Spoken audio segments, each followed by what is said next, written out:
Halo semuanya, Assalamualaikum warahmatullahi wabarakatuh. Berjumpa lagi bersama Memida di pembelajaran matematika. Nah, pertemuan minggu lalu kita telah belajar tentang perbandingan. Untuk pertemuan hari ini kita akan belajar tentang aritmatika sosial. Jadi tonton terus video ini sampai selesai ya, supaya kalian bisa memahami apa itu aritmatika sosial. Nah, di aritmatika sosial yang pertama kita pelajari yaitu harga pembelian dan harga penjualan. Setelah itu kita akan belajar tentang untung dan rugi. Selanjutnya kita akan belajar tentang diskon atau rabat. Lalu kita akan belajar tentang bruto, nata, neto, dan tara. Selanjutnya, kita akan belajar tentang bunga tunggal. Nah, perhatikan gambar yang ada di layar kalian. Di sini terdapat suasana pasar. Ada penjual yang menawarkan dagangannya. Nah, di sini kita biasa bertanya, apa sih yang biasa dicari oleh pedagang ketika menawarkan barang dagangannya ke pembeli? Nah, ketika menawarkan barangnya ke pembeli, tentu ada yang dikatakan harga penjualan dan harga pembelian. Nah, di harga pembelian ini biasanya penjual memberi barang tersebut dengan harga sekian, kemudian dijual kembali dengan harga yang lebih tinggi atau lebih rendah. Nah, itulah yang dimaksud dengan harga pembelian dan harga penjualan. Nah, untuk mengetahui apakah penjualan itu si penjual untung atau rugi, maka perhatikan contoh soal berikut ini.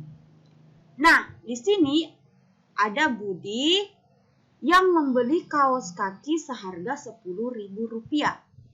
Kemudian, Budi menjual kaos kaki tersebut seharga Rp15.000. Nah, dari contoh pertama, bagaimana perbandingan harga beli dan harga jualnya? Nah, harga belinya tadi 10.000, harga jualnya 15.000. Jadi bisa dikatakan bahwa harga beli lebih kecil dari harga jual. Nah, berarti Budi mengalami untung atau rugi? Nah, tentu saja untung kan, karena Budi membelinya itu dengan 10.000 dan menjualnya dengan harga 15.000. Kemudian, Budi untung berapa rupiah? Nah, Budi untung Rp5.000 karena 15.000 dikurang Rp5.000.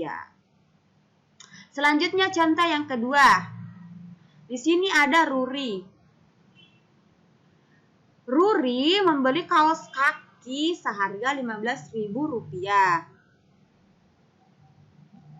Kemudian ia jual kaos kaki tersebut seharga Rp10.000. Nah, dari contoh 2, bagaimana perbandingan harga beli dan harga jualnya? Ingat, tadi Ruri membeli kaos kaki itu seharga Rp15.000. Kemudian menjualnya kembali dengan harga Rp10.000. Jadi tentu saja harga belinya itu lebih besar dari harga jualnya. Nah, pertanyaan berikutnya, apakah Ruri mengalami untung atau rugi? Tentu saja Ruri mengalami kerugian. Kenapa? Karena dia membeli barang tersebut lebih mahal daripada dia menjual barang tersebut. Nah, Ruri rugi berapa rupiah? Nah, Rp15.000 kita kurangi dengan Rp10.000. Maka kerugian Ruri adalah Rp5.000. Selanjutnya, apa yang bisa kita simpulkan dari kedua contoh tersebut? Yang pertama, untung itu sama dengan harga jual dikurang harga beli.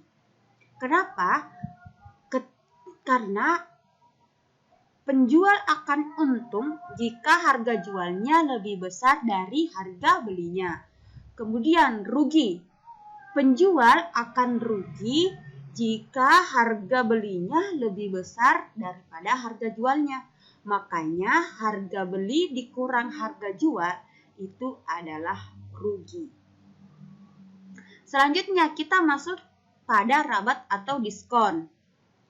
Nah, jika kalian pergi ke mall, biasanya kalian lihat di stiker atau di spanduk-spanduknya itu biasanya tertulis diskon 70% atau 50%. Nah, itulah yang akan kita pelajari. Diskon ini biasa disebut dengan potongan harga. Nah, persentase diskon rumusnya itu sama dengan besar diskon dibagi harga semula dikali 100%.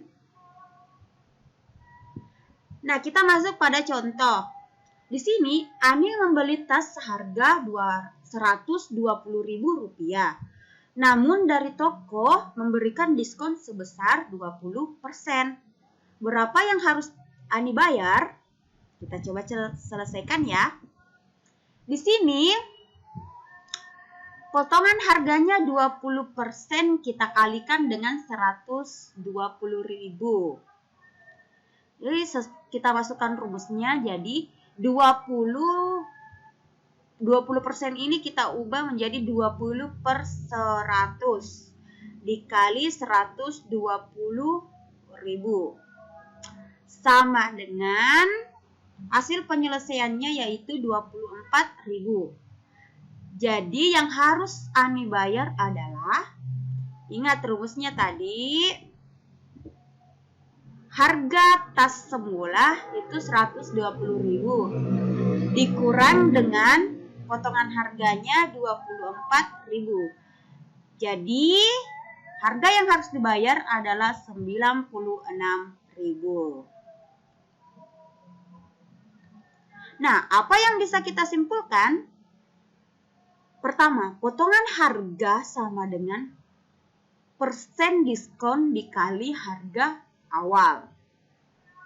Harga yang dibayar itu sama dengan harga awal dikurang dengan potongan harga. Jadi ingat ini ya, kedua rumus ini. Selanjutnya kita masuk pada bruto, neto, dan tara. Nah, seperti pada gambar, bruto itu adalah berat kemasan ditambah dengan berat isinya. Sedangkan tara adalah berat kemasan. Untuk neto adalah isi. Jadi neto adalah isi. Nah, di sini ada karung beras. Dari gambar di samping ini diketahui brutonya itu 15 kg dan netonya 14,99 kg. Berapa taranya? Penyelesaian.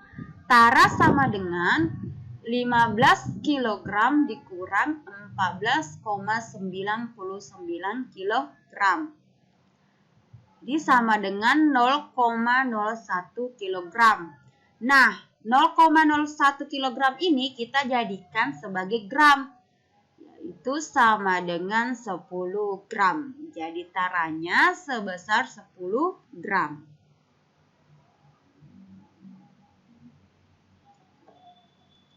Apa yang bisa kita simpulkan dari contoh tersebut?